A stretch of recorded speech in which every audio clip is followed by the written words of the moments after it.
What's up, ladies and gentlemen of the internet? My name is Dan, and I wanted to talk about something a little more serious than the usual. Now, yes, talking about social issues, doing commentary is an important issue, but this is a little bit more serious, as in immediate. How do I put this?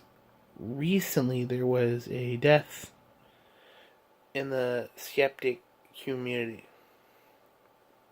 I'm pretty sure Jeff is making weird noises going "ree," but let's be serious. The group Skeptic Feminism actually had someone die. Now, this isn't a car crash or sudden illness or an accident, but in fact, homicide. One of the main male of the group, Russian Deadpool, had a psychotic break and killed his, I guess you call it, co-host and longtime lover, Ivy. Now, again, their friend, and I guess because they were in a polyamorous relationship with another girl, she says that it was he is a vet and suffers from PTSD, and apparently they were taking psychotropics in the form of shrooms, and this caused him I guess mixing psychotropics and post-traumatic stress. Well, there are some beliefs that they can help. Unguided, it is, it's a recipe for disaster. I'm just gonna say I hope that, although it's kind of messed up to hope that was post-traumatic stress. In that case, he can get the help he needs. Now, recently many of those in the skeptosphere or skeptic community, or what do you want to call it, we basically made a vow that we're not going to use this tragedy for, brownie points to get, how should I put this, get one up on the social justice, and we're even asking them, please don't, this is a bad idea.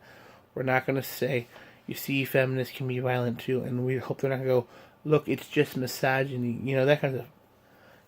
But I want to take the opportunity to talk about post-traumatic stress and how you can help people. And I also want to ask Justice to do something about post-traumatic stress. I'd like you to stop using the term so willy-nilly and stop using the term triggering so willy-nilly. What you don't understand is that post-traumatic stress, in this case, like Russian Deadpool, and many combat vets, and even law enforcement have to deal with, is a real thing. It sometimes, many times, actually causes antisocial behavior, kind of lash out, and the problem is unlike, seeing Milo Yiannopoulos or Christina Hoff Sommers or whoever the hell you want, give a speech and you're going, I can't stand this. I'm like, you can't stand that? These are people, when you look at that, who literally went from either living in the city or living in a rural area and basically being forced to, within a few months, become warriors and become... Now, not all of them end up as infantry. Some end up as, truck drivers or logistics. But they have to deal with the reality, the horrors that can come from war. I actually want to thank Jeff Holiday. I saw him doing a video stream with Magaga Morskar, who is an Air Force vet, and they had on a bunch of other vets. Now, Jeff's not a vet, although he wanted to serve, which was actually, I hadn't really heard. I'm actually considering dropping the weight and going into the service myself. For, A, I kind of need structure, but B, there's a lot of benefits that can come from serving. Anyway, the problem that afflicts many people with PTSD is it's hard to diagnose and prove. Now, the reason why I say that is because a lot of those who are suffering will try to hide it. Or, though they try to deal with it, it comes out. The problem, it can be like nitroglycerin. It can be stable when this bursts out. Now, not exactly that way, but more like a volcano. This is what I've heard. This is what I've heard about those who suffer from PTSD, that it's like a volcano that boils up and just comes out.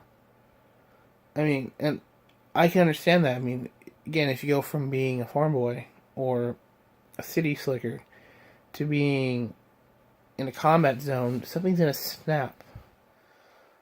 I can kind of empathize with that when I was younger. Now, I wasn't, I said, I haven't served, but when I was younger, I witnessed a gangland shooting. I watched a man be chased down around a corner, and within a few minutes, I heard a cap. And because I was with my mom and she was working on a pole, she shoved me in the staff bathroom and told me not to come out until we had an all clear. Now, unlike myself, who didn't directly witness the actual homicide, many vets will see either the results of or watch one or even be a member engaging in the death of another human being. And again, that'll do something to her. Now, here's what I'm asking. If you know someone who is a vet, who served, whether they're, Army, Navy, Air Force, Marines, or let's say you have a family member who's local law enforcement, or any kind of law enforcement, and they've seen stuff, they might not want to talk about it, but I hate to say it, but you should encourage them. You should say, listen, if you speak about it, you'll get it out. Because a lot of what tends to happen is many people tend to have nightmares, or tend to have, just flashbacks. And by bringing it to the conscious mind and facing it, you gain a mastery of it. It's basically, I hate to say it, but many of these things are fears and regrets. And we know that what happens when you bottle up fear and regret, it's a toxic mix and should be expelled like any toxic things from the body. And I just don't want to see a repeat something like this. I want us to see our vets, better. It pisses me off, and I'll tell you this, is you have I'm sending in a rant, you have universities who coddle kids with, oh, here's a safe space, here's, because you're triggered, or you claim to have PTSD. I'm like, how about we put some of that money towards our vets? We take care of them. We try to reassemble their personality to a certain point. They're never going to be the same. I've heard actually a lot of people, in order to cope with that, they begin having what they call gallows humor. The idea like, yeah, I'm going to die, so I might as well laugh. And that is true for many of those who learn to cope. Unfortunately, not everybody do, and they need help. And those who have the maybe again because they face that, they're still little, not quite readjusted to society. So we need to help them. Say, hey, come back. We know you've seen some shit. We will help. So all I ask in closing is help those who have served, and if you have served, let the people help you out. My name is Dan. I will see you later. Peace.